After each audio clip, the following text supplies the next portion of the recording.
అన్నట్టు కూడా ఉంటాయి. సో బాలకృష్ణ డైలాగ్ లో ఫన్ ఎంజాయ్ చేద్దాం అన్నట్టు అఖండ మూవీకి వెళ్ళాం. ఇంటర్వెల్ టైం కి మాకు గూస్ బంప్స్ వచ్చింది. లిటరల్లీ ఆ ఒక గుహలో ఫైట్ ఆ శూలం పెట్టి ఇలా ఇలా తిప్పుతుంటే మాకు గూస్ బంప్స్ పోయా. అఖండానే అంత బాగుంది. అఖండ టూ ఇంకెంత బాగుంటుందో నిజంగా మాకైతే అసలు అందట్లేదు. అండ్ డెఫినెట్లీ 12th రిలీజ్ చేస్తే మేము ఇంకా హ్యాపీగా ఫీల్ అవుతాము. మళ్ళీ పోస్ట్ పోన్ చేస్తే ఖచ్చితంగా ఫ్యాన్స్ అందరూ డిసప్పాయింట్ అవుతారు. అంటే ఇప్పుడు 5th అని చెప్పేసి ఆల్మోస్ట్ ఒక 2-3 మంత్స్ నుంచి వాళ్ళందరూ ఫిక్స్ అయిపోయారు.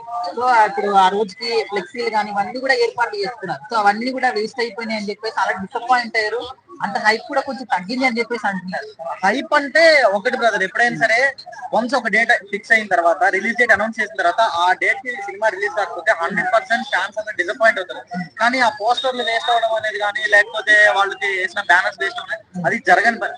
ఎందుకంటే టీజర్ చూసాం, ఆయన స్థూలం మెడకేసి తిప్పుతా అంటే ఇక్కడ గూస్ బంప్స్ వస్తున్నాయి. ట్రైలర్ చూసాం, ఆ డైలాగ్ ఏంది భయ్యా, సౌండ్ కంట్రోల్ లో పెట్టుకో, ఏ సౌండ్ కి నవ్వుతానో ఏ సౌండ్ కి నరుకుతానో నాకే తెలియదు. ఏంటి భయ్యా, బోయపాటి గారు నెక్స్ట్ లెవెల్ లో రాశారు. అండ్ మ్యూజిక్ అయితే వేరే లెవెల్ లో ఉంది భయ్యా. Next 12th release